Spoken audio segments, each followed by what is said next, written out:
Well, the result at Hayes Lane wasn't the one we wanted, but fortunately, two results elsewhere meant Kingstonian are safe. We're here with Simon Lane. Simon, I guess first of all, congratulations. Thank you, Jamie. Evening to you. Yeah, delighted with it, obviously, and the overall bit surreal where, you know, we lose the game, actually having played quite well to two mistakes from set pieces, but and then we're waiting for 20 minutes for the other results to come in, pacing around, you know, like an expectant father. And but I kept the guys out because I wanted them to spend some time with the supporters if it was going to be positive. I thought it was going to be positive. It was tracking that way, and then of course we eventually scored a couple at the end. I mean, to be fair, it'd be remiss of me not to mention at the beginning that I, you know, got to pay tribute to the guys at Herne Bay and Bowers for how hard they've pushed and forced us to keep getting results, really, because, you know, at that period, if you think, well, we had that 10 points out of 4 game run, which gave us a nice little gap, nice little buffer. They kept churning out good results, and, you know, I know particularly at Herne Bay there's some issues off the field there for them. So for that management team and that group of players in those two clubs to keep churning out results and push us all the way, I mean, you've got to say fair play and tribute to them. So I know they're hurting at the moment, and that's right, but it's only fair for me to pay tribute to them. But, you know, then we kept on when we needed to come up with a big result. Then you know, the inconsistency was there where we'd lose one, and even though we've been competitive in every game to varying degrees, and that was the same Saturday really, where we had a good plan with plan B, C, and D ready to go if we needed it. And like I say, in open play, we restricted them quite well. The idea was to slow them up. They've got so much firepower, Craig. You can't be too open against them and too high. So we tried to frustrate them as best we could, but yeah, just the 2 mistakes in each half for the goals to give them the win, even though their goalkeeper was man of the match, because we made him work with 4 or 5 tremendous, I mean, like top draw saves. They were all flying in, and he's in it. So no, it was a strange, surreal day. I mean, the overriding feeling is relief more than anything that we've done it. Because let's be fair, I think everyone in the club, myself included, thinks that when we came in, if you remember, you just lost to Rains Park, Step 5 team, heavily. It was something like 1 win in 11. The feeling around the place was very negative. Certainly in the dressing room, the squad wasn't at the right level. Certainly from a motivational point of view or a work point of view. And so there had to be lots of changes, and we've just brought all these guys in and tried to get some of the existing guys, you know, spun around. And so I think it ranks right up there as a big achievement for me, certainly. But, you know, all the credit goes to the players and the rest of the staff and the people behind the scenes for supporting me. Signing, you know, sort of 11, 13 players is quite a lot of administration, and the guys have been brilliant with that for me. So my heart goes out to them. My thanks goes to them. So I'm just pleased for everybody, and it was great that we could share it with the supporters yesterday, right in front of them.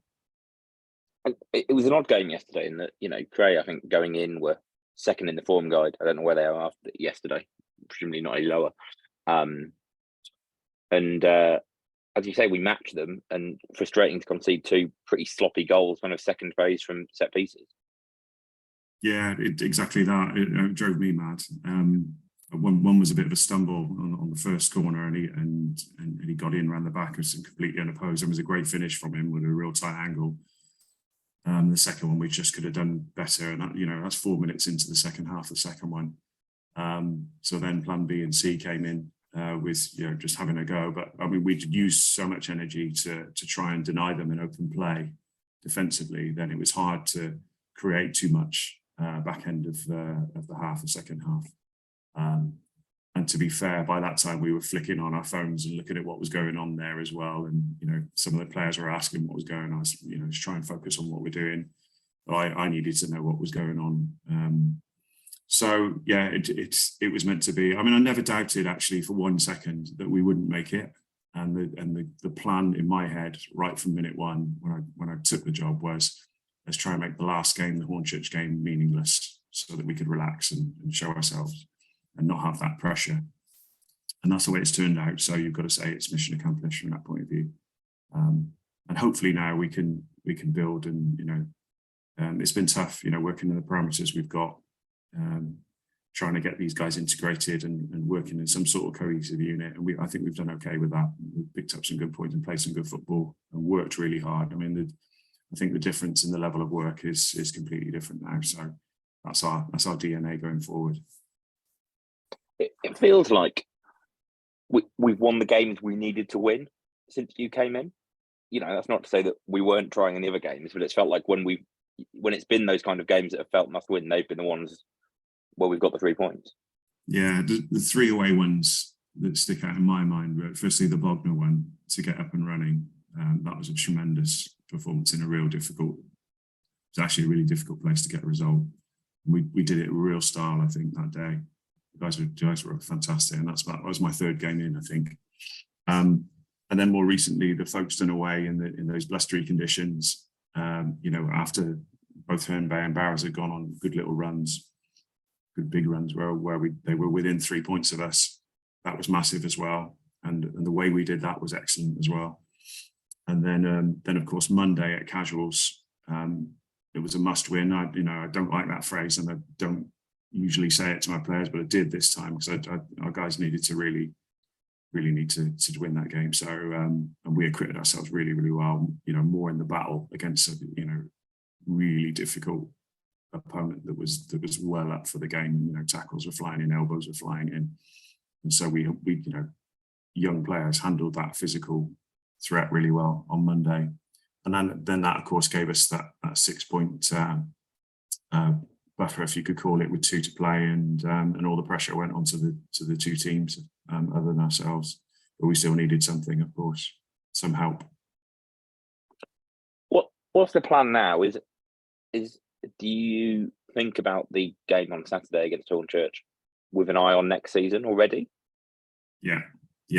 For me, yes. There's a couple of things I've been wanting to do with this squad, shape-wise, which I may try against Hornchurch. I need to obviously we had them recently at their place, where we started with a fairly negative, a defensive setup, and made a couple of mistakes, and they went ahead, and then we had a real good go at them second half, and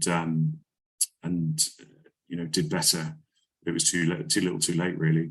So yeah, I'll look at that a bit more closely. I mean, obviously I've started to think about it now, but the guys should get a massive lift from this situation. So now that we're safe, and hopefully they'll really express themselves. We've not been great at home this season at all. We're much better away, so it'd be nice to have a good home performance and maybe get some points. And we owe it to the rest of the league to perform well, and for the integrity of the league, really, because there's other teams who'll be needing Hornchurch to drop points, etc. So, but we'll look after ourselves and hopefully give a good account of ourselves. How firm an idea have you got in terms of squad retention for next season at this stage? Yeah, it's fairly clear, because a lot of the new ones that I spoke to, apart from the loans, it wasn't just come and save us. They're younger ones for the longer term. So we've got 4 or 5 of those. I would say nailed down.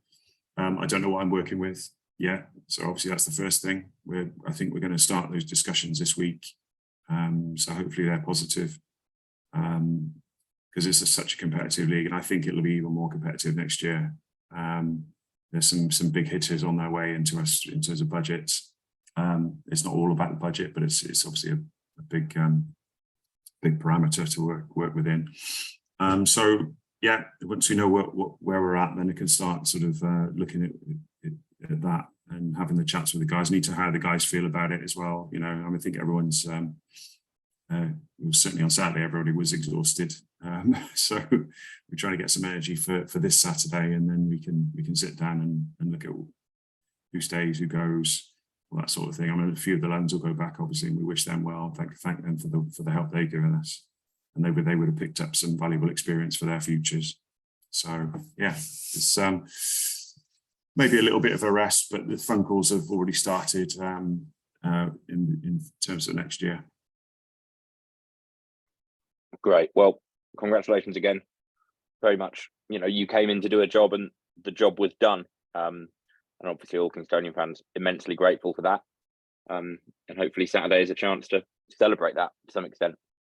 Yeah, I hope so. And just thank you to everybody, yourself, everybody behind the scenes and all the supporters. And they've been great with me online and face to face. And, hopefully they can see that we just want to work for the club and give the best we can. And, mission accomplished, but hopefully there's a few more missions we can accomplish in the future. Thank you. Great. Indeed. We'll see you Saturday. Thanks, Jamie. Cheers.